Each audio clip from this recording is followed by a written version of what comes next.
오늘 우리에게 주시는 하나님의 말씀은 사무엘상 23장 1에서 29절 말씀입니다. 봉독은 1에서 5절, 10에서 14절까지만 하도록 하겠습니다. 다윗은 블레셋 사람이 그일라를 치고 타작한 곡식을 마구 약탈하여 간다는 소식을 들었다. 그래서 다윗은 주님께 여쭈었다. 내가 출전하여 이 블레셋 사람을 쳐도 되겠습니까? 그러자 주님께서 다윗에게 허락하셨다. 그렇게 하여라. 어서 출전하여 블레셋 족속을 치고 그일라를 구해주도록 하여라. 그러나 다윗의 부하들이 반대하고 나섰다. 우리는 여기 유다에서도 이미 가슴을 졸이며 살고 있는데 우리가 그일라로 출전하여 블레셋 병력과 마주친다면 얼마나 더 위험하겠습니까? 다윗이 주님께 다시 여쭈어 보았다. 그런데도 주님께서는 똑같이 대답하셨다. 너는 어서 그일라로 가거라. 내가 블레셋 족속을 너의 손에 넘겨주겠다. 그래서 다윗이 그일라로 출전하여 블레셋 사람과 싸웠다. 결국 그들을 쳐서 크게 무찔렀으며 블레셋 사람의 집짐승들을 전리품으로 몰아왔다. 다윗은 이렇게 그일라 주민을 구원해 주었다.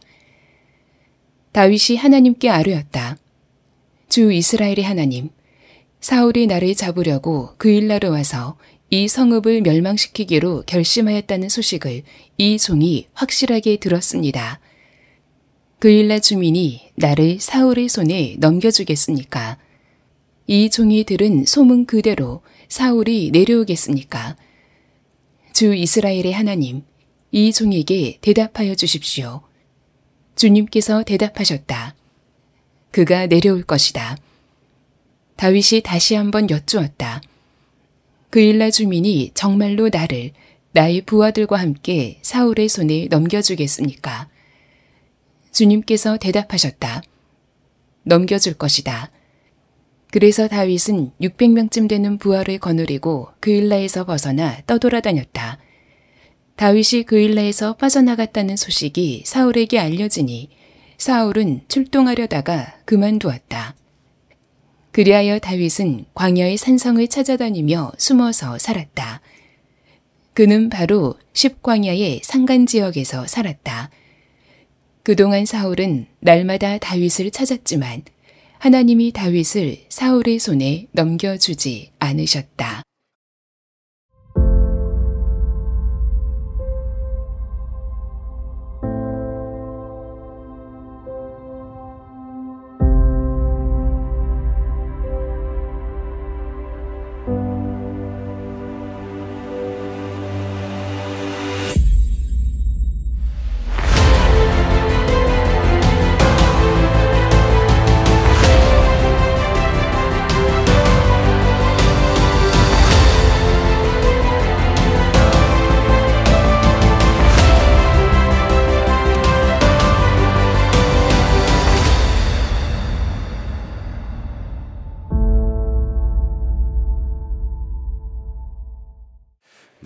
사무엘상 하나님 마음에 맞는 사람 23번째입니다. 위기 속에서도 하나님은 인도하신다.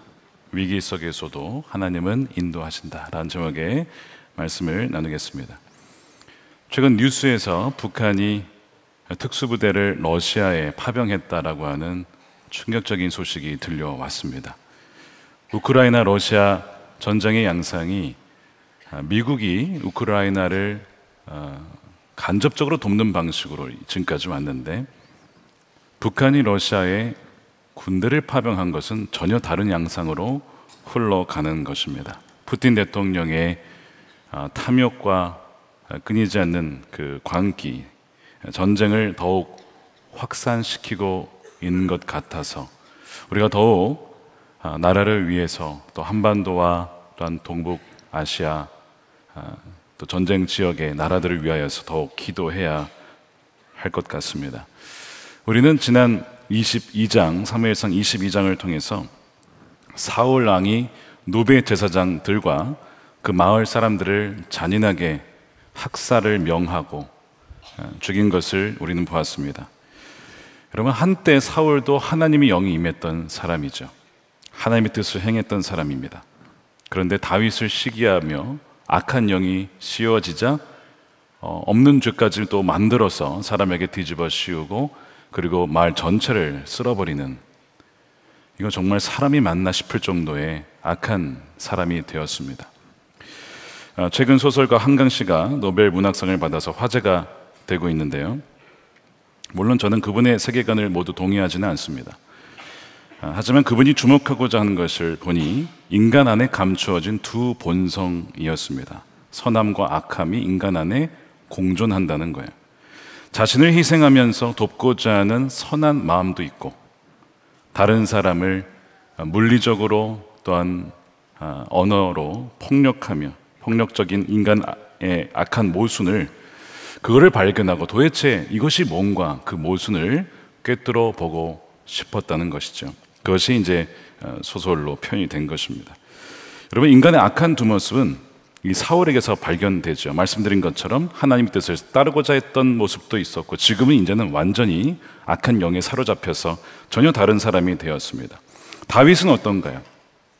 하나님의 뜻을 구하고 하나님의 뜻 따라 살아가고자 하지만 동시에 자기가 또한 위기에 처하면 거짓말도 하고, 원수 바로 골리앗의 칼을 취하기도 하고, 또한 가드왕 아기스에게 가서 그에게 보호하심을 구하는 그런 이중적인 모습이 다윗에게도 나타납니다. 그러니까 이 두 가지 모습이 모든 인간 안에 사실은 존재하는 거예요. 가장 치열한 전쟁터가 어디냐라고 하면 사실은 우리의 마음입니다. 우리의 마음이 가장 치열한 전쟁터예요. 바로 여기에서 지게 되면 그것이 폭력으로, 그것이 학살로, 그것이 전쟁으로도 확산될 수가 있는 것이죠. 그러므로 폭력과 평화, 생명과 죽음, 이것을 가르는 것은 다른 것이 아니라 바로 우리가 정말 육신을 따라 살지 아니하고 성령을 따라 살아가느냐, 여기에 달려 있는 것이죠. 바로 성경은 우리 인간이 그러한 존재라고 분명하게 통찰하고 있습니다. 로마서 8장 6절입니다. 육신에 속한 생각은 죽음입니다. 그러나 성령에 속한 생각은 생명과 평화라고 분명히 말씀합니다. 세상엔 두 종류의 인간이 있는 거예요. 하나는 육신을 따라 살고, 하나는 성령을 따라 살고. 근데 놀랍게도 이 두 종류가 한 사람 안에 나타날 수 있다라고 하는 것이죠. 어떻게 해야 되느냐? 그 뒤에 13절에 보니까 여러분이 육신을 따라 살면 죽을 것입니다. 그러나 여러분이 성령으로 몸의 행실을 죽이면 살 것입니다. 하나님의 영, 성령으로 인도함을 받는 사람은 누구나 다 하나님의 자녀입니다. 여러분들이 진정 성령의 인도함을 받는 하나님의 자녀가 되시기를 축복합니다. 하나님께서 찾으시는 사람, 이 폭력의 시대, 전쟁의 시대에 찾아지는 사람이 바로 성령의 인도함을 받아 살아가는 그 사람이죠. 바로 그를 통해서 생명과 평화가 이 땅 가운데 임할 것이기 때문에 그렇습니다. 그렇다면 무엇이 성령을 인도함을 받는 것이고 어떻게 그렇게 인도함을 받을 수 있느냐, 이것이 바로 오늘의 주제가 되겠습니다. 성경은 매 순간 모든 일에 하나님을 인정하고 하나님께 지혜를 구하고 하나님께 물으며 그분을 따라 살아라고 말씀하고, 우리의 지혜를 거기에 온전히 의지하지 말아라고 말씀을 합니다. 잠언 3장 5절 보십시오. 너의 마음을, 우리의 온 지성과 의지와 감정을 다하여 주님을 의뢰하고 주님을 의지하라. 너의 명철을 의지하지 말아라. 내가 하는 모든 일에서 주님을 인정하여라. 그러면 주님께서 내가 가는 길을 곧게 하실 것이다. 네, 아멘 해도 좋습니다. 이럴 때는 아멘으로 하면 하나님께서 이 말씀대로 이루어 주실 것이기 때문입니다. 다윗이 자신을 의지하고 자신의 지혜를, 경험을 의지했다가 실패하고 굴욕을 당합니다. 그리고 아둘람 굴에서 회개하며 다시는 그렇게 살지 않겠습니다. 하나님께서 그를 용서해 주셨어요. 그러고 나서 얼마 안 되었을 때 하나님의 선지자 갓이라고 하는 선지자가 다윗에게 와서 하나님의 말씀을 전해주는데 뭐라고 하냐면 유다 땅으로 돌아가라는 거예요. 아둘람 굴에 있지 말고 돌아가라. 아둘람 굴이 좋은 은신처이긴 하지만 만일 사울과 적군이 입구를 막아버리면 꼼짝없이 죽을 수밖에 없는 거예요. 사실 굴은 별로 좋은 위치가 아니죠. 그런 점에서. 그러니까 나와서 유다 땅으로 가라고 한 거야. 그러나 유다 땅으로 가는 것도 안전한 땅은 아니에요. 어떻게 보면 사울이 금방 찾아내서 죽일 수 있기 때문에 이해는 안 되는데 말씀이 그렇다고 하니 순종해 가는 겁니다. 여러분, 믿음 생활은 다 이해가 돼서 가는 건 아니에요. 말씀이 그렇다고 하면 순종하는 것이죠. 그러면 그 다음이 이해가 되는 것들이 너무나 많습니다. 다윗이 갓 선지자의 말씀을 따라서 유다 땅으로 간 다음에 왜 하나님이 유다 땅으로 돌아가라고 했는지가 오늘 23장에 나옵니다. 갔더니 무슨 얘기가 들려냐면 부하가 오더니 거기서 멀지 않은 그일라라고 하는 유다의 그 족속의 경계 지역인데 거기에 블레셋군이 쳐들어와서 약탈을 한다는 거야. 그일라 주민들이 위기에 처해 있으니 이런 얘기를 이제 전해준 거죠.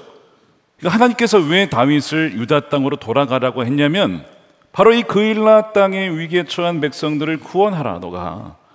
그거를 위해서 미리 말씀을 해 주신 거예요. 순종했더니 그 다음에서야 이 말씀이 이해가 되는 것이죠. 그러나 사실 다윗이 지금 어떤 처지입니까? 도망자 신분이에요. 자기가 어떻게 블레셋을 싸워서 이기겠습니까? 그렇지만 여기서 참 다윗이 변했다, 성숙했다는 점이 여기서 나와요. 그냥 대번에 안 가, 못 가 이렇게 하지 않고 하나님께 묻는 거죠. 제가 가도 되겠습니까? 라고 묻는 거예요. 자, 그것이 2절이에요. 그래서 다윗은 주님께 여쭈었다. 내가 출전하여 이 블레셋 사람을 쳐도 되겠습니까? 주님의 뜻을 묻는 거예요. 굉장히 중요한 부분입니다.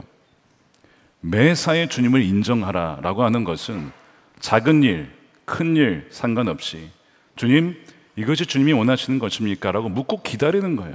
주님의 응답이 올 때까지. 22장까지 다윗은 물을 때도 있었고 안 묻고 행할 때도 있었습니다. 말씀드린 것처럼 묻지 않고 노브로 갔고 묻지 않고 골리앗의 칼을 취했고 묻지 않고 아기스 왕을 찾아갔던 그 다윗이 바로 22장의 다윗이었어요. 그런데 아둘람 굴 이후에 자신의 연약함을 깨닫고 회개하죠. 그리고 이제는 무슨 일을 하든지 묻는 겁니다. 하나님, 이것이 정말 주님의 뜻입니까? 라고 묻는 거예요. 제코가 석자죠. 그런데 그게 중요한 게 아니에요. 지금 자신이 돌봐야 될 사람이 400명에서 오늘 본문에 보면 600명까지 늘었어요. 이 부하들을 챙기려면 우리만 해도 너무 할 일이 많고 신경 쓸 일이 많은데 그일라 사람들을 내가 왜 도와줘야 되냐, 이거죠. 사실은 이게 인간적인 마음입니다. 이거 육신적인 마음이에요, 이것이. 근데 그게 아니고 내가 지금 안전하냐 안전하지 않느냐, 내게 유익이 되느냐 안 되느냐, 이게 아니라 하나님, 당신의 뜻이 무엇입니까? 라고 묻는 거예요. 그때 하나님께서 뭐라고 하시냐면 이렇게 하시는 거예요. 그렇게 해라. 어서 출전하여, 어서 출전하래요. 지금 타이밍을 놓치면 안 된다. 어서 출전하여 블레셋 족속을 치고 그일라를 구해 주도록 하여라. 하나님 가라고 하시네. 나는 지금 도망자 신분에 군대도 별로 없고 사울이 나를 죽일 수도 있는데 말도 안 된, 어떻게 보면 이 결정을 하나님이 하신 거죠. 그랬더니 부하가 대번의 분위기에 보니까 이거 갈 것 같아, 다윗이. 그러니까 반대를 하기 시작합니다. 3절이에요. 우린 여기 유다에서도 이미 가슴 졸이며 살고 있습니다. 우리가 그일라로 출전하여 블레셋 병력과 마주친다면 얼마나 더 위험하겠습니까? 왜 우리의 기업을, 우리의 가정을 위험 속으로 몰아갑니까? 왕은 아니지만 다윗이요. 판단을 제대로 하셔야 됩니다. 감정에 휘둘리시면 안 됩니다. 여기서는 F에 따라 하시면 안 되고 T 성향을 발휘하셔야 됩니다. MBTI를 통해서 T 성향으로 그냥 마음을 그냥 굳게 먹으십시오. 그게 중요한 게 아니고 다윗에게는 진짜 이게 하나님 원하시는 걸까? 이게 이제 중요했던 거예요. 사실 상황적으로는 사자굴에 제 발로 들어가는 것과 다름이 없죠. 늘 우리가 하나님의 뜻을 구하고 할 때의 갈등의 지점이 이겁니다. 하나님의 뜻을 이렇게 분별하는 것은 생각보다 어렵진 않은데, 예를 들면 하나님을 사랑하고 이웃을 내 몸과 같이 사랑하고 희생하고 십자가를 지고 뭐 이런 건 우린 다 알고 있어요. 그런데 막상 그걸 하려고 그러면 상황은 늘 어려운 거야. 손해를 보는 거야. 피해를 볼 것 같은 거야. 늘 이런 상황이다 보니 결정하기가 어려운 거죠. 그러니까 다윗이 한 번 더 기도를 합니다. 한 번 더 기도하는 건 불신의 태도가 아니에요. 오히려 불신의 태도는 주님께 묻지 않고 마음대로 결정하고 행하는 것이 불신의 태도입니다. 그러니까 다윗은 여기서 참 귀하게도 하나님께 한 번 더 묻는데 하나님이 야 내가 말했는데 왜 또 묻냐라고 하지 않고 인내하시고 기다려주면서 다시 동일한 답변을 다윗에게 하십니다. 그 다음에 다윗이 참 귀한 것이 이제 결정됐어요. 이제 가야 돼. 이게 하나님의 뜻이야. 분별이 됐어요. 위험이 있어도 하나님이 책임져 주실 거야 라는 믿음으로 가는데 부하들이 동의하지 않잖아요. 귀한 것은 무엇이면 이 부하들을 혼내거나 분노하거나 비겁하다라고 정죄하지 않는 점입니다. 다윗이 여기서 중요한 부분이 우리가 여기서 분열되면 안 된다. 다윗이 부하와 싸우면서 내분이 되면 안 되는 것, 바로 이것을 인지하고 있었어요. 이미 형 엘리압과의 이 말다툼 속에서 하마터면 골리앗과 싸우기 전에 분열날 뻔했잖아요. 그 경험이 있었어요. 마귀는 항상 노리는 것이 우리의 자체, 공동체, 가정과 교회와 기업 자체가 내분되어서 갈라지는 것을 원해요. 그래서 부부가 싸우게 만들고 가족이 싸우게 만드는 거예요. 여러분 혹시 오늘 오실 때 싸우면서 오신 분 계십니까? 싸움 중에 계신 분 계십니까? 마귀가 늘 그렇게 하고요. 예배 은혜 잘 받고 돌아가다가 또 싸우게 만들고 별거 아닌 거 가지고 마음 상하게 만드는 것이 바로 마귀가 너무나 잘 쓰는 방식입니다. 우리가 12.7을 앞두고 한국교회가 서로 싸우지 말고 정말 한 마음을 다해서 이 지금 위기 상황 속에서 기도하고 또한 나가서도 기도하고 부르신 곳에서도 기도할 수 있어야 돼요. 지금 하나됨이 훨씬 더 중요한 것이죠. 그래서 다윗이 부하들을 나무라지 않고 그저 말없이 하나님의 인도하심을 믿고 출전을 합니다. 부하들은 다윗이 가니까 따라가는 거예요. 그런데 약속대로 하나님께서 블레셋을 물리쳐 주시고 전리품도 주시고 또한 그일라도 구원하게 해 주셨어요. 그래서 다윗이 그일라로 주민을 구하는 구원자가 됩니다. 자, 여기에서 이제 다윗과 사울이 극명하게 갈라져요. 본래 이 그일라를 구해줘야 되는 의무는 왕이었던 사울에게 있었어요. 근데 관심이 없어요. 거기에 왕으로서 백성들의 상황에 관심이 없는 왕, 그리고 하나님께 묻지도 않습니다. 하나님이 인도함을 구하지도 않아요. 반면에 아직 왕은 아니지만 벌써 다윗은 왕의 면모를 보이고 있어요. 자신보다 위기에 처한 백성들을 위해서 기꺼이 희생하고자 하는 왕의 모습을 보여주고 있죠. 지난주에 살펴본 대로 그가 사명을 회복했거든요. 왕의 사위가 되는 것이 아니라 다윗아, 너는 이 나라의 선한 목자가 되어서 백성들을 내 뜻에 따라서 인도하는 것이 너의 사명이야. 그가 사명을 회복했어요. 그래서 그일라를 가서 구원했던 것이거든요. 그리고 매사에 다윗은 하나님께 묻는 거예요. 사울과 다윗의 모습 속에서 여러분들은 어떤 쪽에 더 가까우십니까? 사울입니까? 다윗입니까?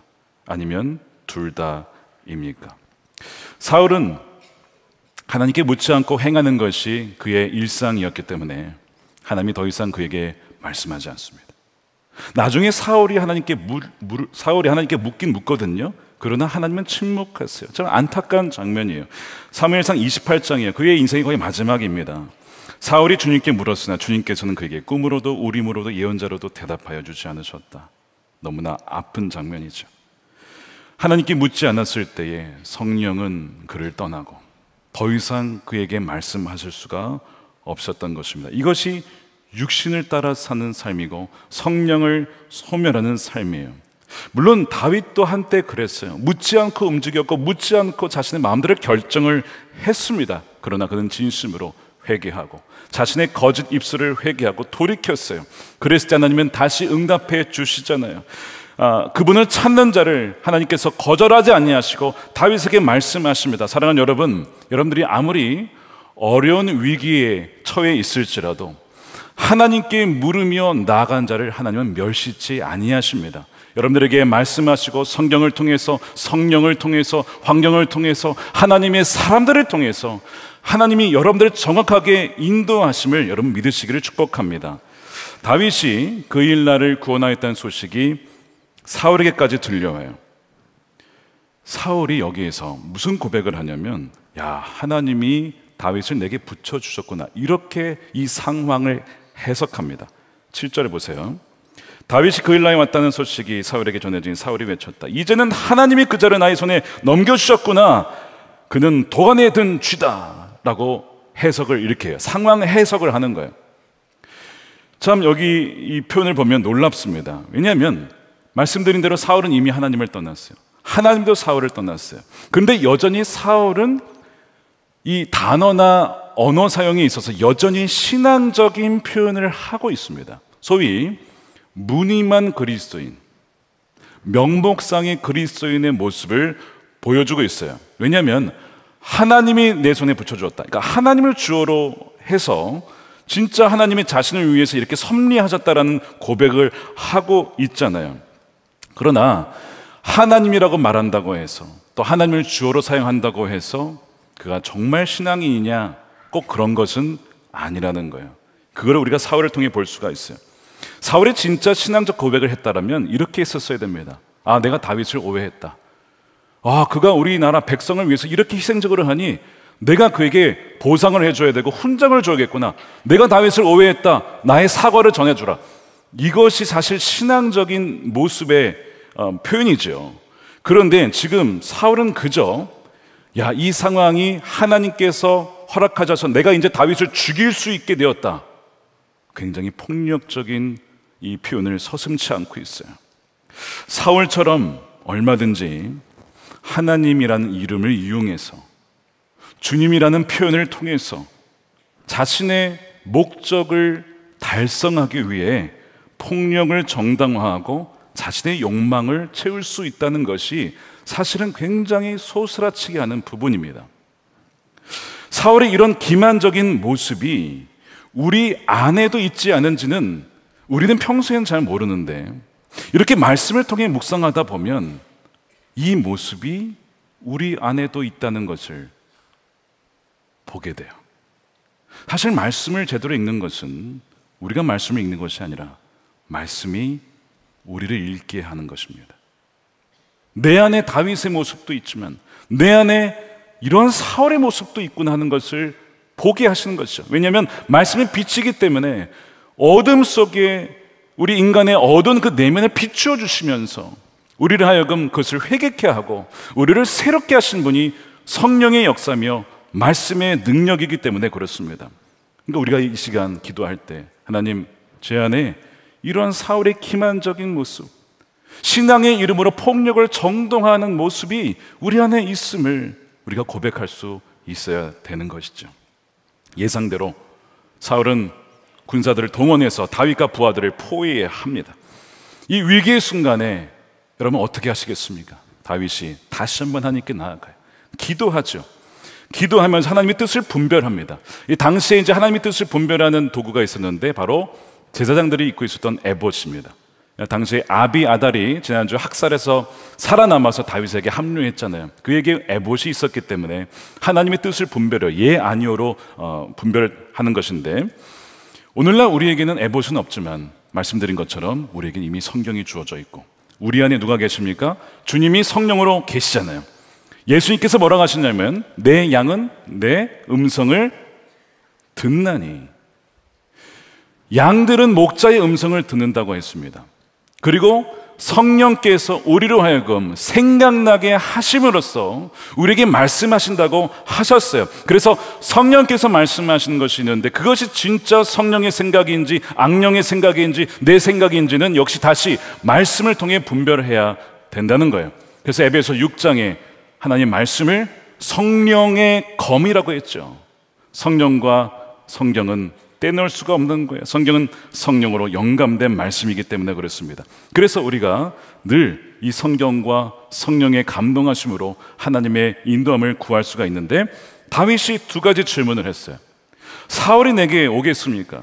두 번째는 제가 구원한 이 그일라 사람들이 저를 사울에게 넘기겠습니까? 이게 굉장히 중요한 부분이에요. 보통 인간적인 마음에 그일라를 도와주었으니 그일라 사람들이 다윗을 보호해주지 않겠습니까? 이게 보통 일반적인 생각이죠. 그게 어떻게 보면 당연한 거예요. 그것이 마땅한 인간의 도리입니다.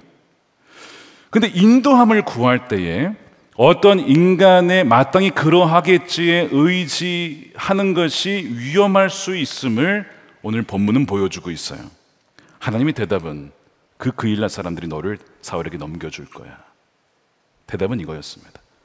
처음에 믿겨지지가 않아서 하나님 정말로 그일라 사람들이 저를 배반하고 이 사울에게 넘기겠습니까? 맞다. 여러분들이 다윗이라면 심정이 어떠실 것 같아요? 배신감을 느끼겠죠. 야, 내가 진짜 위험한 상황 중에도 목숨 걸고 그일라 제방까지 와서 이들을 건져 주었는데 어떻게 우리를 배신하고 사울에게 넘겨줄 수 있을까? 이런 마음이 들지 않겠냐고요. 다윗에게도 그런 마음이 분명히 있었을 거예요. 그런데 한편으로 여러분, 그일라 사람들도 사람입니다. 무슨 걱정이 있었을까요? 다윗을 도와주었다가 노베에 있는 백성들이 다 학살당했는데 우리도 그렇게 죽는 거 아니야? 여러분, 사람이라는 것은요, 얼마나 연약한지, 얼마나 두려워하는지 몰라요. 힘과 권력 앞에 연약해지는 것이 바로 사람이에요. 유혹에, 시험에 여지없이 무너지는 것이 사람입니다. 지금 오늘 이 본문은 무엇을 보여주냐면 인간의 본성을 굉장히 잘 보여주고 있어요. 인간 안에 있는 선함과 악함과 폭력성과 배신과 신의를 저버리는 그 강한 힘 앞에서 여지없이 굴복하는 아주 약한 인간의 모습을 여지없이 보여주고 있어요. 그러면서 하나님은 다윗에게 원래 사람은 그런 거야. 그러니까 너무 사람에게 기대하지 마. 다윗이요, 그일라 사람들에게 어떠한 불평도 하지 않고 조용히 부하들과 함께 그 지역을 떠납니다. 인도함을 정확히 받는 거예요. 만일 아예 그래도 그렇지, 내가 그일라 사람들을 구해줬는데 이 사람들이 나를 보호해주지 않겠어 라고 하는 어떤 인간적인 마음이 기대해서 결정을 그렇게 내렸다면 다윗은 여기서 죽었을 거예요. 죽었을 거라고. 내가 도와줬으니 이들이 나를 도와주겠지라고 거기에 결정해서 했으면 망하는 것이라고요. 하나님께서 아니야, 너 거기를 떠나야 돼. 그래서 600명의 부하와 함께 그일라를 떠납니다. 10광야 산간 지방에서 숨어 살게 돼요. 그일라 지방에서 잘 살았으면 좋았을 텐데 하나님의 뜻은 그것이 아니었어요. 자, 이것이 첫 번째 배반이에요. 두 번째 배반이 또 있습니다.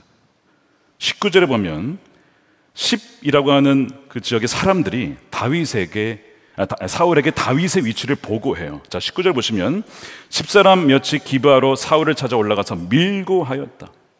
다윗은 분명히 우리가 있는 호레스 산성 속에 숨어 있습니다. 이 정확한 정보였어요. 다윗에게는 너무 치명적인 정보예요. 이 정보가 사울에게로 들어가요. 이것 때문에 다윗에게 이제 큰 위기가 초래됩니다. 사울의 군사가 그를 포위하게 돼요. 왜 이것을 배반이라고 하냐면 이 10사람들은 누구냐면 다윗이 유다 지파잖아요. 유다 지파 사람들이에요. 유다 지파 동족이 다윗을 배반하고 사울에게 충성하는 것. 여러분 말씀드렸죠? 사람은요, 권력에 엎드리게 되어 있어요. 이게 인간의 본성이라고요. 두 번이나 되는 이 배반의 아픔을 다윗은 경험하게 돼요. 하나님께서 다윗에게 그일라 사건을, 또한 이 10사람들의 배반을 두 번이나 연속 겪게 하신 이유는 무엇일까? 여러분 혹시 사업을 하시다가 배반을 당하신 적 있으십니까? 동역하시다가 몰래 그 재산을 다 가지고 달아난 사람이 있습니까? 살다 보면 그런 일들이 있죠. 목회를 하다가도 그럴 때가 있습니다. 이 사건을 통해서 하나님은 왜 이걸 허락하셨고 무엇을 배우기를 원하시는 것일까? 다윗이 이제 앞으로 왕이 될 거잖아요. 먼저는 이것을 가르치시는 거예요. 다윗아, 너보다 더 힘든 상황에 처한 나의 백성들을 조건 없이 도와줘라. 조건 없이. 내가 줬으니까 그들이 돌려주겠지, 이거 기대하지 말고 조건 없이 도와줘. 두 번째, 그들로부터 어떤 인간적인 보상 기대하지 마.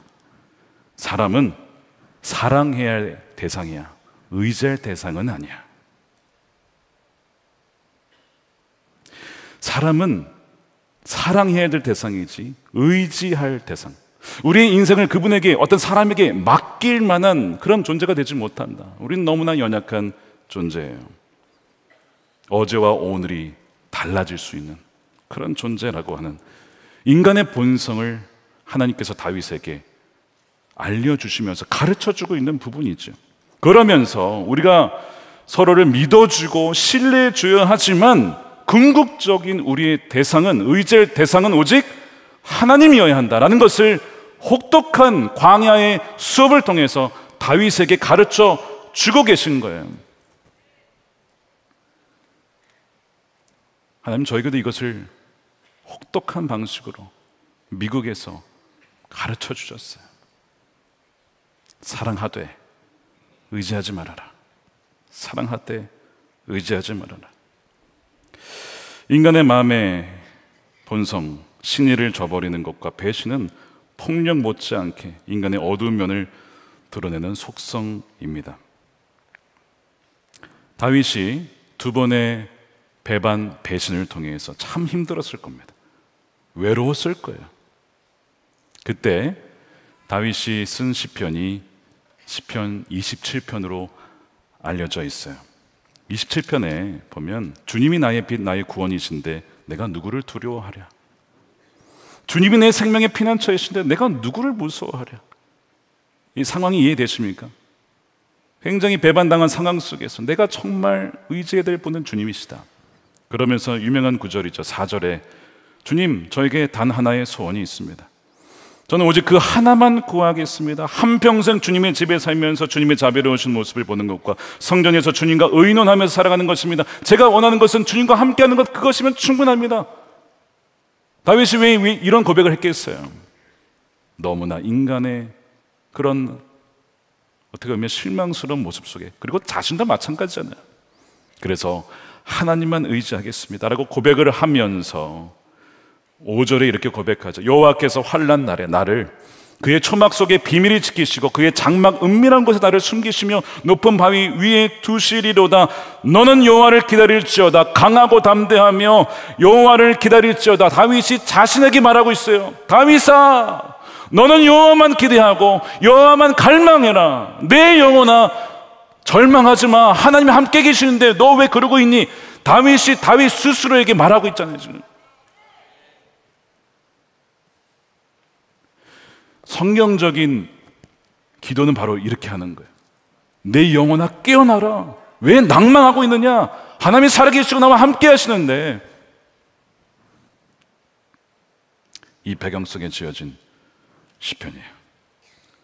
사랑하는 여러분, 하나님만을 신뢰하고 의지하시고 기다리십시오. 강하고 담대하십시오. 그분만을 의지한 자들을 하나님은 결코 저버리지 아니하십니다. 하나님의 놀라운, 정말 인간으로는 절대 상상할 수도 없는 그분의 섭리로 보호해 주시는 분이 바로 주님이십니다. 10사람들의 밀고로 다윗은 가장 인생의 큰 위기에 처하게 돼요. 턱 밑까지 추격해 옵니다. 그래서 이제 사울이 이 다윗과 부하를 다 이제 사로잡기 직전이었어요. 근데 놀라운 일이 벌어져요. 하필 그 순간에 한 병사가 보고를 오는데 전령이 왔어요. 왕이시여, 큰일 났습니다. 뭐냐? 블레셋군이 쳐들어왔습니다. 지금 당장 돌아가야 됩니다. 하필 그 순간에, 다윗을 바로 이제 눈앞에 잡고 있는 그 순간에 돌아가야 되는 거예요. 자, 그래서 오늘 28절 보십시오. 사울은 다윗을 추격하다 말고 돌아가서 블레셋 족속을 맞아 싸우러 나갔다. 그리하여 그곳 이름을 셀라 하마 느곳이라고 부른다. 셀라 하마 느곳은 직역하면 이별의 바위고 다윗의 입장에서 해석하면 탈출의 바위입니다. 하나님께서 섭리하셔서 다윗과 사울을 갈라놓게 하신, 다윗의 입장에서 하나님이 보호해 주신 그 바위를 기념하여 그 이름을 이렇게 지은 거예요. 인생의 가장 위기의 순간에 하나님이 가장 강력한 보호하심과 인도하심을 경험하였기 때문에 그것을 기념한 것이죠. 사랑하는 여러분, 위기의 순간에 하나님께 물으며 의지하며 위험한 순간이 다가오더라도 그저 순종하고자 하는 그 사람을 주님은 반드시 기억하시고 보호하시고 인도하시는 주님이신 줄 믿으시길 축복합니다. 오늘 전체 말씀을 관통하는 구절을 하나 꼽으라면 14절입니다. 중간에 보시면 그동안 사울은 날마다 다윗을 찾았지만, 그의 모든 병력을 동원하여 날마다 다윗을 찾았지만 하나님이 다윗을 사울의 손에 넘겨주지 않으셨다. 하나님이 허락하지 아니하시면요, 다윗의 털끝 하나 건드릴 수가 없는 거예요. 여러분, 이것이 우리의 아버지 하나님이신 줄 믿으시길 축복합니다. 하나님이 여러분들을 보이지 않는 손길로 그분을 의지한 자를 지키시고 보호해 주신다는 거예요. 이것이 오늘 본문을 꿰뚫는 핵심 구절입니다. 하나님은 마찬가지로 저와 여러분을 악한 자의 손에, 사탄의 손에 결코 넘기지 아니하십니다. 여러분들의 자녀가 걱정되십니까? 중독에, 악한 영에 사로잡혀서 방황하고 있습니까? 이 말씀을 가지고 기도하세요. 주님께서 다윗을 지켜주신 것처럼 하나님께서 우리 자녀 아무개를 사울의 손에 넘겨주지 않고 악한 자의 손에 넘겨주지 않도록 역사해 주십시오. 우리가 말씀으로 기도할 수 있잖아요. 저는 이 말씀을 묵상하면서 지금 놀라운 섭리로 하나님께서 진짜 기가 막히게 다윗을 위기에서 이렇게 건져주시는 하나님의 섭리의 손길을 보면서, 그것이 하나님의 은혜이지만, 전적인 은혜죠. 그렇지만 동시에 다윗이 하나님 보시기에 참 기뻐할 만한 일을 했구나 하는 것을 보게 되었어요. 그것이 말씀드린 대로 뭐였냐면, 위기의 순간에 더 위기에 처한 그일라 사람들을 구원하기 위해 갔던 그 결정, 하나님이 그것을 참 기뻐하셨구나. 하나님 보시기에 얘는 위기의 순간에 자신만을 살고자 하는 것이 아니라 위기의 순간이 와도 하나님의 뜻이라면 기꺼이 위험을 감수할 애구나. 내가 그 자를 통해 내 뜻을 다 이룰 거야. 그것이 사도행전 13장 22절이에요. 내가 이새의 아들 다윗을 찾아냈어요. 막 찾다가 찾아냈어요. 그는 내 마음에 드는 사람이다. 그가 내 뜻을 다 행할 것이다 하였습니다. 마음에 든다, 합하다는 것은 뭐 감정적으로 좋다 뭐 이것만이 아니라, 마음이라고 하는 것은 하나님의 뜻과 의지예요. 그것을 행할 수 있겠느냐, 거기에 마음을 두고 행하고자 하느냐, 바로 그 사람을 본 거예요. 바라기를 저와 여러분이 그 주님의 마음에 맞는 사람이 되기를 축복합니다. 어떤 순간에도 하나님의 뜻이라면, 기뻐하시는 일이라면 순종하는 거예요. 룻기에 보니까 룻과 나오미가 하나님께 묻지 않고 그 지역을 떠나요. 그랬다가 남편을 잃고, 또 나오미 입장에서는 아들을 잃는 거죠. 그렇게 큰 고난을 당해요. 그리고 다시 한번 결정의 순간이 왔어요. 그 전에는 묻지 않고 결정했다가 이런 일을 당했는데 어떻게 되는가? 룻은 다시 고향으로 돌아갈 수도 있었어요. 아니면 베들레헴으로 가서 시어머니와 함께 살 수도 있었습니다. 이방 여인으로서 베들레헴에서 과부로서 산다는 것이 무슨 장점이 있겠습니까? 근데 룻이 베들레헴으로 가고자 했던 것은 나오미의 하나님이 나의 하나님이 될 것입니다. 하나님을 선택한 거예요. 그렇게 베들레헴으로 돌아왔을 때 하나님은 룻에게 보아스를 만나게 하시죠. 재혼을 합니다. 그리고 자녀를 낳아요. 그리고 나서 중손자가 다윗이고, 그 손을 통해서 예수님이 오시게 되는 거예요. 룻의 그 가장 인생의 중요한 결정, 가장 어려운 때에 정말 하나님 기뻐하신 것이 무엇일까를 결정했을 때 하나님은 룻의 그 결정을 귀히 여기신 것이죠. 선한목자교회가 부도의 위기를 여러 번 겪었습니다. 지금까지 온 것은 하나님의 전적인 은혜예요. 그러나 돌아보면 하나님께서 기뻐하실 만한 결정들을 했어요. 그 중에 하나가 선교와 구제를 놓치지 않고 흘려보낸 것, 또한 주위의 형제 교회들을 돕고 파송 선교사님들을 보냈던 것이 중요한 결정이었습니다. 저는 이 말씀을 묵상하면서 그일라, 정말 어려움에 처하고 위기에 처한 이들이 우리의 형제 교회 같습니다. 목회 현장에 가보면 얼마나 열악한지 몰라요. 어제도 한 지방 교회에서 그냥 사람도 없었는데 사무실에 불이 나가지고 탔어요.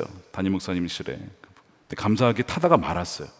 왜 타다 말았을까 보니까 공기가 없어서 그냥 꺼졌대요. 뭐 이것도 하나님의 놀라운 은혜죠. 근데 어쨌든 크게 번지지 않고 그렇게 됐는데, 그렇게 어려움에 처해 있는 교회들 한두 명의 성도님을 모시고 예배하는 목사님들, 하남에서, 광주에서, 성남에서, 단지 권사 직분을 받기 위해서 무조건 파송선교사 1년을 해야 되니까 가는 것이 아니라 정말 어려운 교회를 돕기 위해 하나님, 제가 할 수 있는 것이 있다면, 예배하는 것만으로도 힘이 된다면 저를 보내주십시오. 그 마음을 주님이 기뻐하시지 않겠습니까?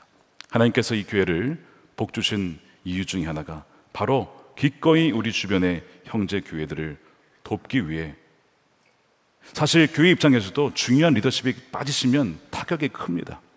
그렇지만 그렇게 빠져나간 사이에 또 새로운 리더들을 세워주시고, 그들이 또한 돌아오시면 더 풍성하게 다른 이들을 세워나갈 수 있는 리더십들이 생겨나므로, 이것이 하나님께서 우리 교회에게 복을 주신 방식임을 알게 되었습니다.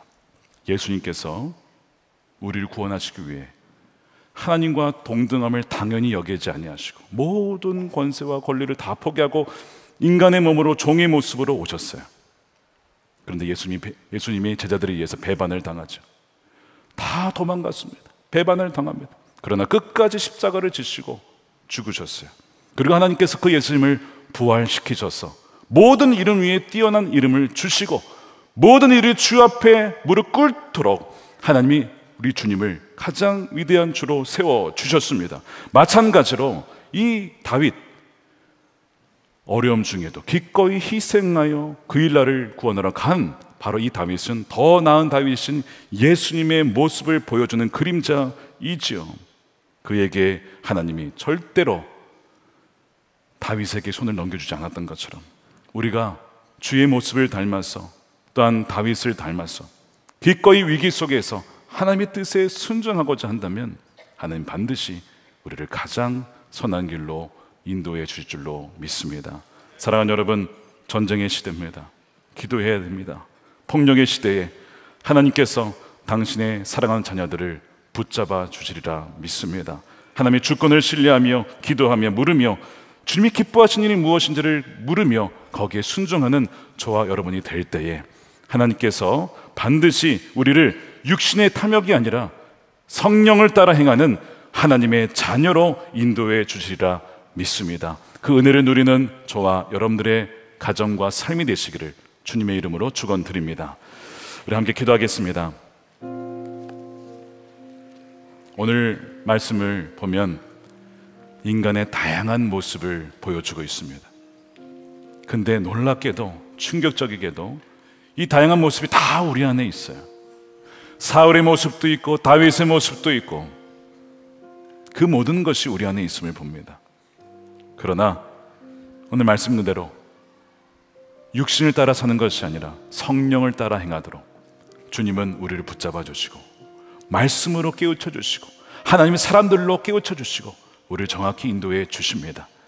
오늘 이 말씀을 믿고 주님, 우리가 정말 성령을 따라 행하는 자들이 되게 하여 주시옵시고 하나님의 주권적인 손길 가운데 악의 구렁텅이에 빠지지 않도록 주여 우리를 지켜 보호하여 주시옵소서. 우리 함께 동성으로 기도하겠습니다.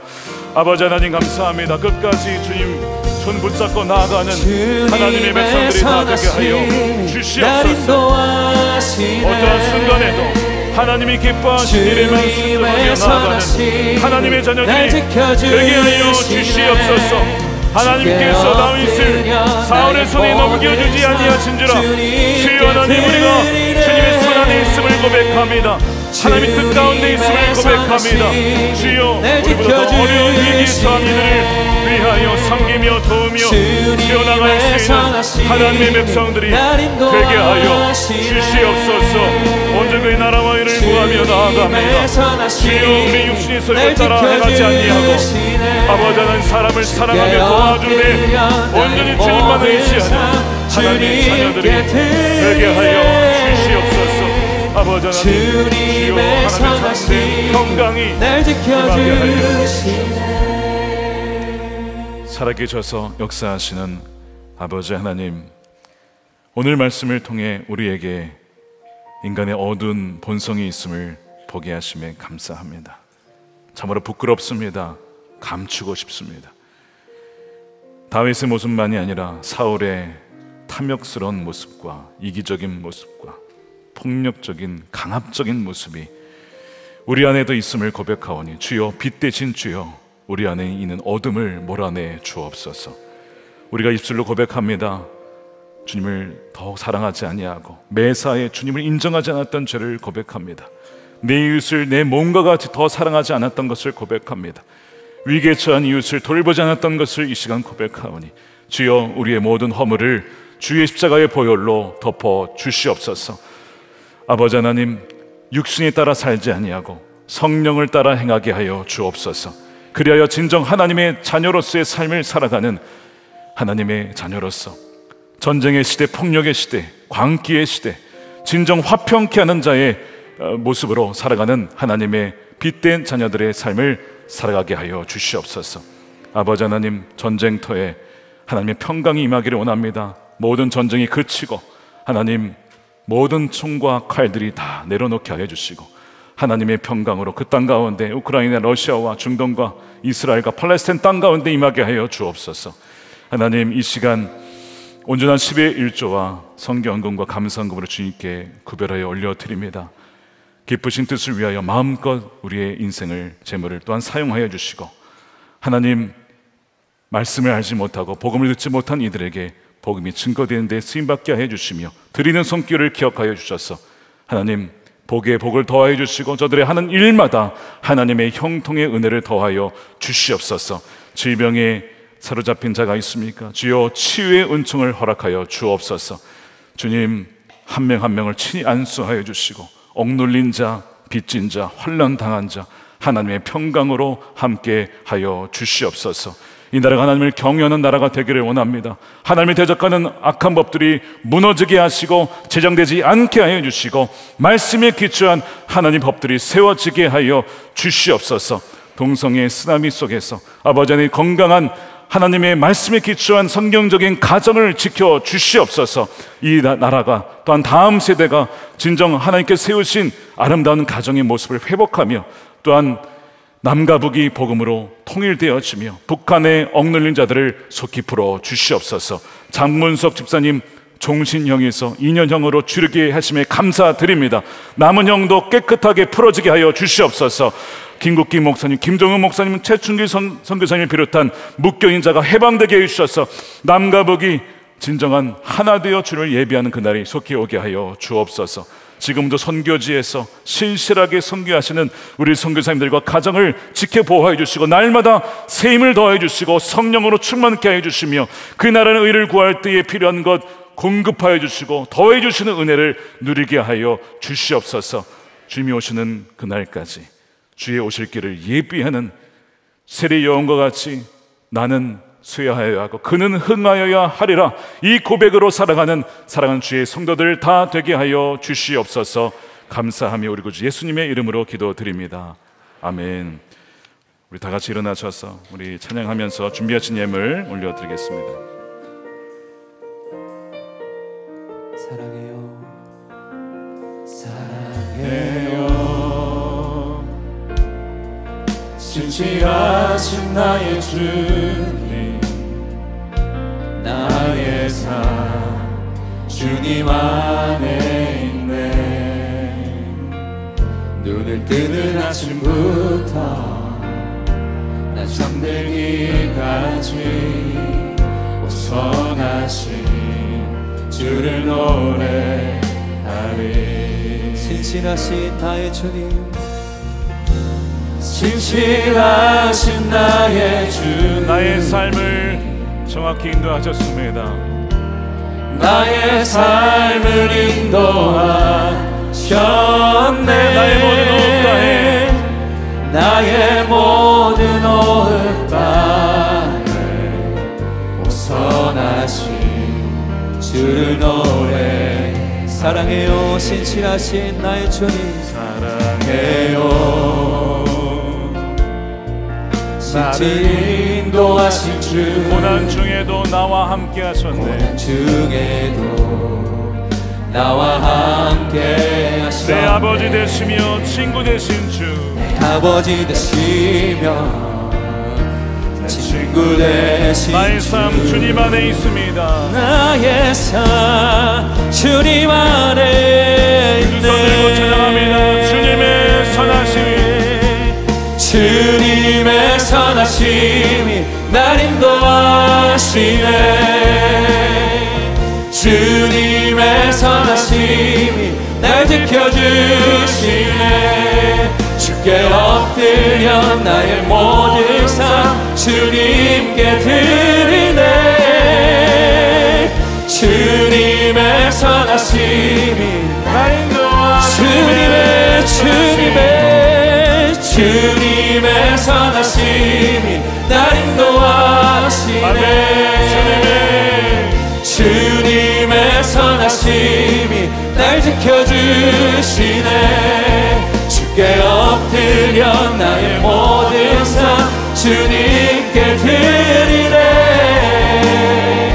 주님의 선하심이 날 인도하시네. 축도하겠습니다. 이제는 우리의 길이요 진리요 생명 되시며 우리의 영원한 피난처 되신 예수 그리스도의 크신 은혜와 아버지 하나님의 사랑하심과 성령님의 감화감동 교통케 하심이 위기 속에서 하나님의 인도하심을 구하며 어떤 말씀이라도 순종하여 나가기를 결단한 사랑하는 우리 모든 성도들 머리 위에 저들의 가정과 기업과 일터, 사랑한 자녀들 다음 세대 이 교회와 나라와 민족과 선교지 가운데 또한 전쟁터 가운데에도 영원히 함께 하시기를 간절히 축원하옵나이다. 아멘.